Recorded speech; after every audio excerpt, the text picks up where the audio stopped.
श्री भरत कहते हैं प्रातःकाल चित्रकूट चलेंगे। प्रसंग तो अनंत है, अब कल ही विराम भी है। अयोध्या की बात अभी चल रही थी, चित्रकूट की यात्रा तो बड़ी लंबी। आप लोग तो बड़े सौभाग्यशाली हैं, चित्रकूट आपसे बहुत दूर नहीं है, पर वो चित्रकूट धाम तो आपसे दूर नहीं है, पर वह चित्रकूट धाम पूरी तरह से दूर तब नहीं रहेगा कि जब वह चित्रकूट आपके हृदय में आके बसता है। आप चित्रकूट में जाकर के बसे 2 दिन, 4 दिन, 5 दिन, बड़ा आनंद आता है, बड़ा सुख मिलता है, बड़ा विश्राम मिलता है। लेकिन अगर कहीं जीवन भर चित्रकूट हमारे हृदय में आके बस जाए तो फिर जो आनंद, उस आनंद की आप कल्पना कीजिए जहां पर बस करके भगवान राम, सीता जी और लक्ष्मण जी अयोध्या के आनंद को भी भूल गए। गोस्वामी जी ने गीतालु रामायण में जब वर्णन करना प्रारंभ किया चित्रकूट में क्या आनंद है, कितना सुख है, तो गोस्वामी जी से किसी ने पूछा कि क्यों इतना आनंद आ रहा, कैसे मान लें कि चित्रकूट में इतना आनंद है। गोस्वामी जी ने जो पंक्ति लिखी वो क्या है?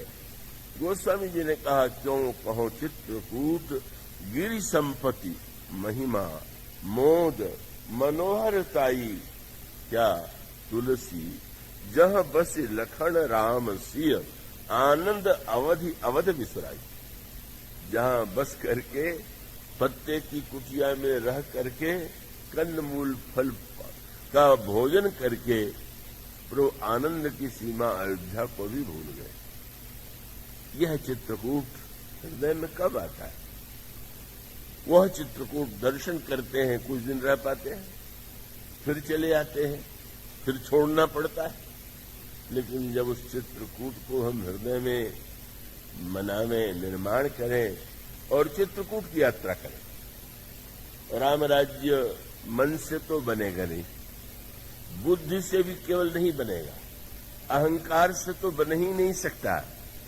अगर बनेगा, उसका निर्माण जो हुआ वह सबसे पहले श्री भरत जब जाते हैं तो वो चित्रकूट जाते हुए जब वहां पहुंचते हैं तो उस समय गोस्वामी जी ने कहा कि जैसे कोई व्यक्ति ऐसे राज्य में जहां अकाल पड़ गया हो, विपत्ति हो, संकट हो, दुख हो, और उसको छोड़ करके किसी और राज्य में जाए, उसको जितना वहां सुख मिलता है वैसा श्री भरत को मिला।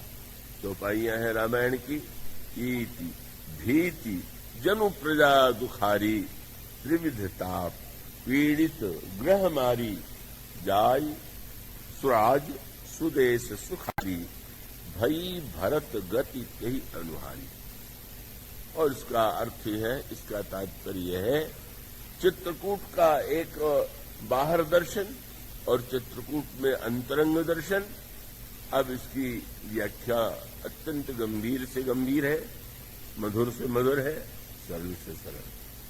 गंभीर से गंभीर इस अर्थ में है कि हमारे आपके हम दूसरे का झगड़ा क्या, अपने समाज में संघर्ष क्या मिटेगा? परिवार में ही संघर्ष नहीं मिट रहा। परिवार की बात जाने दीजिए, हमारे आपके हृदय में ही स्वयं संघर्ष हो रहा।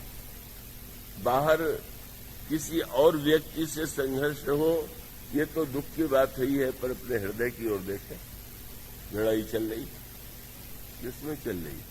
मन में, बुद्धि में, अहंकार में लड़ाई चल रही।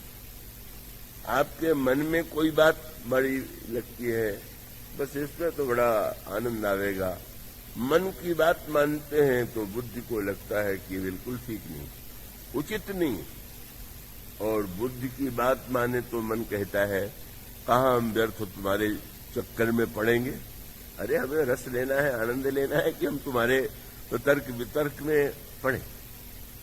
और हम अच्छी बात सोचे भी तो हमारा अभिमान आड़े आ जाता है, नहीं वो ठीक, चलिएगा कथा में मैं जाऊं, मैं दूसरे की बात सुनूं।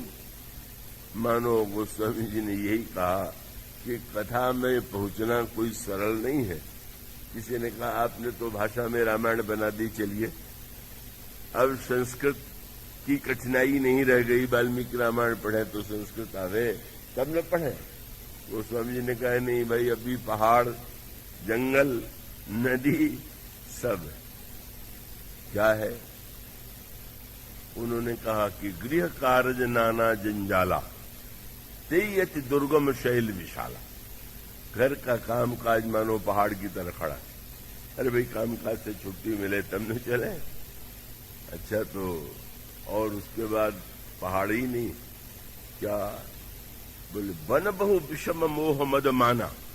मोह मद मान इसका जंगल सामने पड़ा हुआ। तो नदी कौन सी बह रही? एक सज्जन ने कहा बुद्धिवादी आपकी बात सुनते हैं कि नहीं? मैंने कहा बहुत से वो सुनते होंगे, पर बुद्धिवादी सुनाना अच्छा समझता है, सुनना कम चाचा। मानो उसको लगता है कि हम सब जानते हैं, और लगता है इसलिए कि किसी को बुद्धि का अभिमान हो सकता है। और कोई तार्किक व्यक्ति हो तो गोस्वामी जी ने कहा ये कुतर्क की नदी जो बह रही है, नदी कुतर्क भयंकर नाना। मानो इसका अभिप्राय यह है कि वस्तुतः व्यक्ति जो है अब अभिमान की अलग मांग है, बुद्धि कुछ और कह रही है, मन की चाह कुछ और है। बेचारा व्यक्ति भीतर ही लड़ाई चल रही है, दिन रात ये लड़ाई चलती रहती है। जागे तो सपना देखें तो पहले अपने भीतर की लड़ाई तो मिटाइए, अपने बाहर की लड़ाई, भीतर की लड़ाई मिटाइए, फिर परिवार की मिटाइए, फिर समाज की मिटाइए, फिर देश की मिटाइए। उसके बिना मिटेगा ही नहीं।